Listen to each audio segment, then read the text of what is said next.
All right. SSC CGL 2022-23 tier 1 and tier 2 English lecture number 7।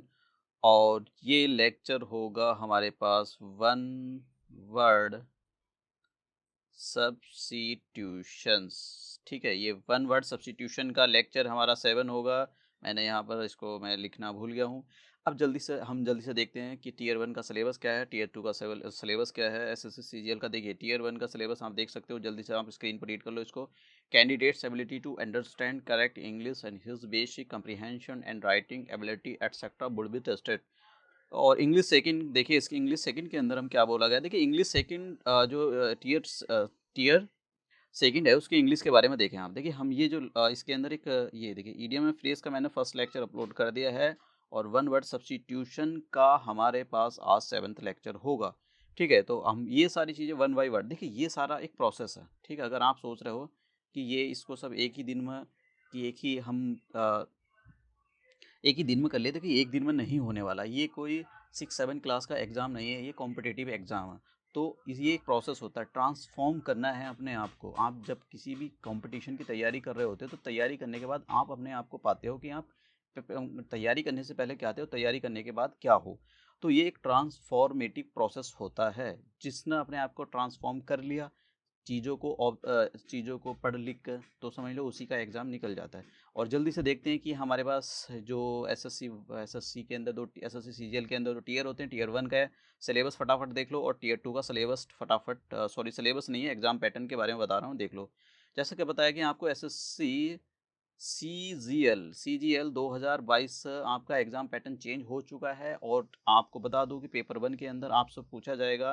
Paper 1 के अंदर 2 section होंगे, session 1 session 2। Session 1 के अंदर आपसे एक सेक्शन आएगा, उस सेक्शन के अंदर आपके पास मैथमेटिक्स के 30 क्वेश्चन होंगे, रीजनिंग के 30 क्वेश्चन होंगे, टोटल 60 होंगे। और इसके अंदर एक क्वेश्चन 3 मार्क्स का होगा, तो 180 मार्क्स का हो जाएगा।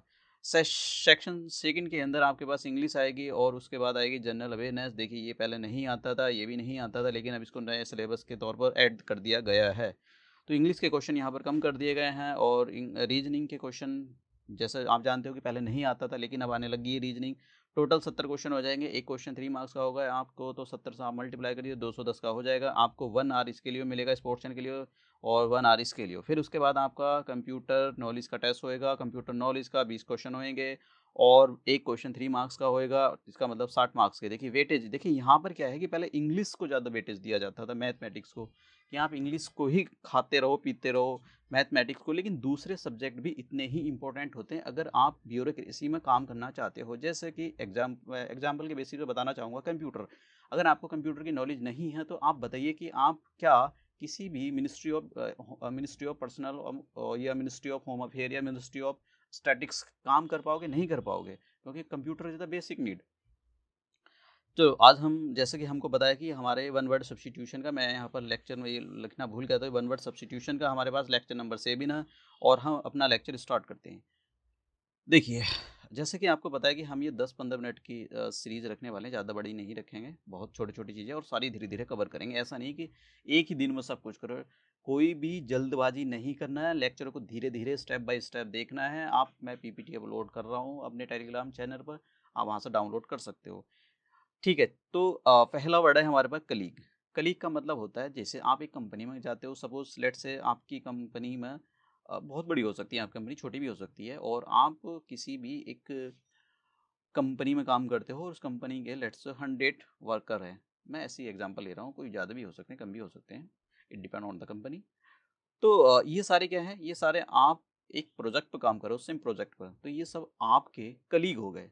ठीक है, आपके साम काम करने वाले लोग, वो कलीग। कंपनी भी हो सकती है, कोई स्कूल भी हो सकता है कि आप वहाँ पर एक टीचर हो, तो आपके साथ कोई 6 क्लास में पढ़ा रहा हो, कोई 7 8 9 10 11 12, जो भी वॉट एवर। ठीक है, एक होता है हमारे पास कम पैट्रियोट। कम पैट्रियोट का मतलब होता है belonging to the same country. अब मैं आपको एग्जांपल दे देता हूँ। देखिए हमारे यहाँ पर कनाडा के अंदर अगर आप देखो, तो उसके अंदर इंडियन बहुत होते हैं। तो सपोज करो एक इंडियन ए है, एक इंडियन बी है, और एक इंडियन सी है हमारे पास। कनाडा की बात हो रही है। तो ये क्या हुए, ये कंपैट्रियोट है, मतलब इंडिया से बिलोंग करते हैं। ये सारे के सारे लोग क्या हैं, इंडिया से बिलोंग करते हैं यहाँ, और कनाडा के अंदर रह रहे हैं। वैसे एग्जाम्पल ले लिया है आपको, वो कहीं भी रह सकते हैं, चाइना के अंदर भी हो सकते हैं, ईरान इराक कहीं भी हो सकते हैं।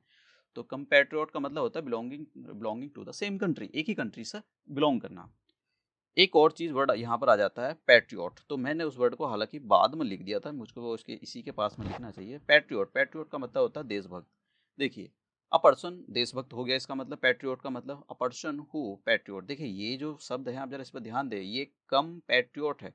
अगर मैं इसका देखिए कम आ रहा है इसमें, कम प्लस पैट पैट्रियोट, ठीक है। अगर मैं इसका कम हटा दूं तो पैट्रियोट बन जाएगा, इसका मतलब होता है देशभक्त, यही लिखा हुआ है यहाँ पर। A person who loves their country and if necessary will fight for it। जैसे इंडियन होते हैं, इंडियन देखिए इंडिया के अंदर पैट्रियोटिज्म बहुत है, कूट कूट कर भरी हुई देशभक्ति। अगर कभी ऐसा हुआ कि हमारे देश को ज़रूरत पड़ जाए हमारे यूथ की या किसी भी वीमेन की, तो हम बिना हिचकिचाए अपने देश के लिए लड़ेंगे, ठीक है। तो ये बहुत अच्छी बात है कि हमारे इंडिया के अंदर पैट्रियोटिज्म कूट कूट कर भरा हुआ। अभी आप अफगानिस्तान के अंदर देख सकते हो, तो अफगानिस्तान के अंदर क्या हुआ, अफगानिस्तान के अंदर यही हुआ कि वहाँ पर पैट्रियोटिज्म नहीं था, जिसकी वजह से तालिबान ने पूरे अफगानिस्तान पर डोमिनेशन स्टैब्लिश कर दिया है। तो किसी भी देश के लिए आपके लिए बहुत ज़रूरी होता है कि आप उस देश के लिए मरने के लिए तैयार हो या नहीं हो। किसी भी देश के नागरिक का एक मतलब एक कर्म होता है कि वो जिस भूमि पर जन्मा है वो उसी के लिए मरे, उसी के लिए जिए, ये उसकी प्रायोरिटी होनी चाहिए, ठीक है। ट्रेटर क्या होते हैं, ट्रेटर होते हैं हमारे देशद्रोही। अगर देशभक्त भी हैं तो देशद्रोही भी होंगे, ठीक है। तो देशद्रोही जब कभी भी मॉडर्न हिस्ट्री में आप पढ़ोगे कि इंडियन नेशनल कांग्रेस या फिर मैं ऐसा बताता नहीं हूँ, इंडियन नेशनल कांग्रेस जब कभी भी कोई एजेंडा स्टेप मतलब कुछ ऐसा कैंपेन चलाने वाली होती तो कुछ लोग क्या करते थे, अंग्रेजों के कानों में जाकर कान फूसी कर देते थे कि भाई ऐसे ऐसे जो इंडियन नेशनल कांग्रेस करने वाली है, तो आप क्या करो, जवाहरलाल नेहरू और बड़े बड़े जो नेता है इन सबको जेल में डाल दो, इससे पहले कोई ये अपना मतलब कैंपेन स्टार्ट करे बड़ा सा। तो मतलब कुछ ट्रेटर भी होते हैं, देशद्रोही भी होते हैं, person who is not loyal और stop being loyal to their own country. ऐसे सोशल क्लास मतलब किसी भी चीज़ के लिए जो देशद्रोही हो सकते हैं ऐसे पर्सन। नेक्स्ट वर्ड की ओर चलते हैं, कंटेम्प्रेरीज। कंटेम्प्रेरीज का मतलब ये होता है कि दो या दो से ज़्यादा पर्सन या कोई भी चीज़ जो एक साथ रह रही हो। अब ये देखिए एक साथ कैसा मतलब, अगर आप देखो भगवान गौतम बुद्ध और भगवान महावीर स्वामी, ये इनका जन्म जो हुआ था थोड़ा सा आगे पीछे हुआ था, लेकिन ये दोनों एक साथ रह रहे थे। एक साथ का मतलब ये नहीं है कि एक कमरे में रह रहे थे या एक, इसका मतलब ये बिहार के अंदर ही थे और उसी टाइम पीरियड के अंदर ये एक साथ रह रहे थे। 554 टाइम पीरियड के आसपास ये रह रहे थे, ठीक है। इस सेंचुरी के आसपास ये रह रहे थे, दोनों एक साथ थे। तो कंटेम्प्रेरीज होते हैं, जैसे आपको मैं एग्जांपल बता देता हूँ कि जैसे एक फादर है और उसके सन, एक हो सकता है दो हो सकता है, तो फादर और सन कंटेम्प्रेरीज एक दूसरे के, क्योंकि दोनों साथ साथ रहते हैं। कभी कभी ऐसा हो जाता है कि फादर की डेथ हो जाए या सन की डेथ हो जाए तो फादर और एक जो है एक साथ नहीं रह सकते। Next word, cosmopolitan. कॉस्मोपॉलिटन माने ऐसे एक ऐसा पर्सन होता है जो पूरी दुनिया को अपनी कंट्री समझता हो। जैसे उसके लिए कोई इंडिया पाकिस्तान चाइना कोई कंट्री नहीं है, उसके लिए पूरा वर्ल्ड ही उसके लिए उसकी कंट्री है, ठीक है। तो ऐसे पर्सन को बोला जाता है हमारे पास कॉस्मोपॉलिटन। कार्निवोर, कार्निवोर का मतलब होता है eats the flash of the animals, मतलब मांस खाना। देखिए मांस खाना ये एक वर्ब है। कार्निवोरस एक पर्सन भी हो सकता है या संबंध भी हो सकता है या जानवर भी हो सकता है, कोई भी हो सकता है जो मांस को कंज्यूम करता हो। तो कार्निवोरस पर्सन को बोलेंगे या एनिमल्स को बोलेंगे। कार्निवोर का मतलब होता है मांस खाना। तो ये एक वर्ब हो गई और ये हमारे पास एक नाउन हो गया, ठीक है। तो कंफ्यूज नहीं करना कि कार्निवोर, कभी आप सोचो कार्निवोर एक एनिमल्स होगा या फिर क्या।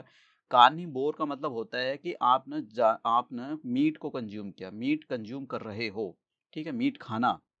कार्निवोरस का मतलब होता है जो मीट खा रहा है। जैसे पर्सन जो एनिमल्स होते हैं, कुछ एनिमल्स ऐसे होते हैं जो मांस खाते हैं, तो उनको कार्निवोरस बोला जाता है। बोरस शब्द लग जाता है यहाँ पर।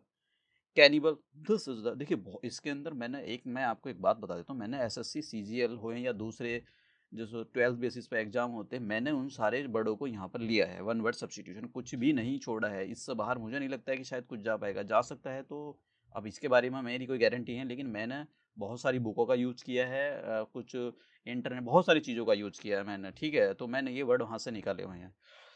पिछले साल के आपके जितने भी सीजीएल के क्वेश्चन पेपर थे सब को निकाला हुआ है। मैं आपको ऐसे ही दिखा दूंगा, सन वाइज दिखा दूंगा कि ये किस साल में आया हुआ है। एक वर्ड कई कई बार रिपीट हुआ है, कई कई साल।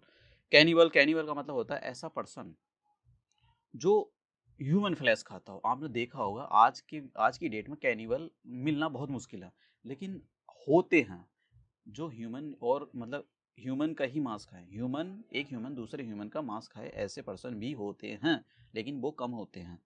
एक क्यूरेबल, क्यूरेबल का मतलब ये होता है कि जिस डिसीज को क्यूर किया जा सकता है। जैसे एग्जांपल हम ले लेते हैं, शुरू में जब कोरोना वायरस आया था, तो कोविड आया, कोविड 19 जब आया, तो कोविड के अंदर कोविड 19 एक डिसीज है, कोविड का कोई क्योर नहीं था उस टाइम पे, इसकी मेडिसिन बनी नहीं थी, कोई डिस्कवरी नहीं हुई थी इस वायरस की। उसके बाद में क्या हुआ, कुछ टाइम के बाद जो हमारे मतलब अलग अलग साइंटिस्ट हैं, अलग अलग कंट्रियों में जो साइंटिस्ट रहते हैं, उन्होंने काफ़ी इस पर मतलब अपना टाइम, एनर्जी, सब कुछ वेस्ट किया, और उन्होंने बहुत सारी वैक्सीन का इन्वेंशन किया, जिसके वजह से कोरोना वायरस एक क्यूरेबल डिसीज हो गई। मतलब अब हम उसके लिए, अगर किसी को कोरोना है तो हम उसके लिए इंजेक्शन लगा सकते हैं या मेडिसिन खाने की दे सकते हैं, और वो पर्सन ठीक हो सकता है। क्यूरेबल का मतलब होता है कि किसी भी डिसीज़ का इलाज होना। कुछ डिसीज़ ऐसी होती हैं जिसको क्यूरेबल नहीं बोला जाता, उनको ऑर्फन डिसीज़ बोला जाता है। मैं आपको बता देता हूँ, कुछ डिसीज़ ऐसे भी होती हैं जिनका इलाज नहीं किया जा सकता है। एग्जाम्पल उसका एड्स हो गया, एड्स का इलाज नहीं है आज इसके अंदर, पूरे वर्ल्ड के अंदर। क्रिप्टोग्राफी, क्रिप्टोग्राफी का मतलब ये होता है किसी भी study of the secret writing और द कोड। जैसे मैं आपको बताता हूँ, जो इंदस वैली सिविलाइजेशन थे, इंदस वैली सिविलाइजेशन के अंदर जो उसकी स्क्रिप्ट थे, स्क्रिप्ट का मतलब जो लिखे हुए वर्ड थे, अभी तक, आज तक, टिल नाउ, कोई भी साइंटिस्ट पूरे वर्ल्ड के अंदर, कोई भी क्रिप्टोग्राफर ने उसकी जो स्क्रिप्ट थी उसको डिकोडिफाइड नहीं किया। उसको क्या लिखा हुआ है उनकी स्क्रिप्ट में आज तक नहीं पता किसी को भी। ठीक है, तो क्रिप्टोग्राफी का मतलब होता है जो राइटिंग लिखी हुई है, पत्थर किसी भी चीज़ पर लिखी हुई है, या वर्ड लिखे हुए हैं, या कोई भी सिंबल लिखा हो, उसको डिकोडिफाइड करना, उसको बता देना कि इसका मतलब ये होता है। क्रेडुलस, क्रेडुलस का मतलब ऐसा पर्सन होता है, जैसे एक क्रेडुलस का मतलब ऐसा बड़ा मासूम सा बच्चा, मतलब पर्सन होता है, जो आपने कुछ बोला कि भाई यहाँ पर जो है आज मतलब बारिश होने वाली है, तो वो आपकी बात को मान लेगा। आपने बोला बारिश नहीं होगी, वो आपकी बात, मतलब एक ऐसा इनोसेंट सा पर्सन जो बहुत ही इजीली विश्वास कर लेता हो। ठीक है, सीधा साधा सा, सीधा साधा सा, उसको बोला था क्रेडुलस। एक होता है सिनोस्टर। देखो इसकी आपके जो भी है सिनोस्टर या सानोस्टर, जो भी वॉट एवर यू कॉल्ड, इसको आप देख लेना, जो भी आपको कहना है। इंग्लिश, ब्रिटिश की इंग्लिश में इसको अलग प्रोनाउंस किया जाता है, अमेरिकन इंग्लिश में अलग प्रोनाउंस किया जाता है। आप जो भी कहना चाहो तो कह सकते हो। सिनोस्टर, सिनोस्टर का मतलब होता है one who is centre of the attraction. मान लो एक ऐसा एग्जाम्पल हो, एक आपके यहाँ पर शादी हो रही है, शादी के अंदर सभी लोग आए हों, और एक अचानक से एक बहुत खूबसूरत लेडी, एक बहुत अच्छी सी सुंदर ड्रेस पहनकर आ जाती हो, तो क्या होता है, सभी लोग उसी की ओर देख रहे होते हैं। Wow, beautiful girl, beautiful women. तो इसका मतलब होता है कि सेंटर ऑफ अट्रैक्शन, एक सेंटर ऑफ अट्रैक्शन होता है, somebody who is the centre of attraction. मतलब एक केंद्र बने रहना, अट्रैक्शन का केंद्र बने रहना। ठीक है, तो ये हमारा आज का लेक्चर खत्म होता है, और हम नेक्स्ट लेक्चर की ओर मूव करते हैं। जैसे मैं आपको बता रहा हूँ कि ये एक दिन में नहीं होने वाला है। ऑफकोर्स एसएससी, लोग कहते हैं एसएससी सीजीएल 3 मंथ में निकल जाएगा, ऑफकोर्स निकल जाएगा, मैं इस बात की गारंटी लेता हूँ। कंडीशन ये है, आपको बहुत ज़्यादा पढ़ना पड़ेगा।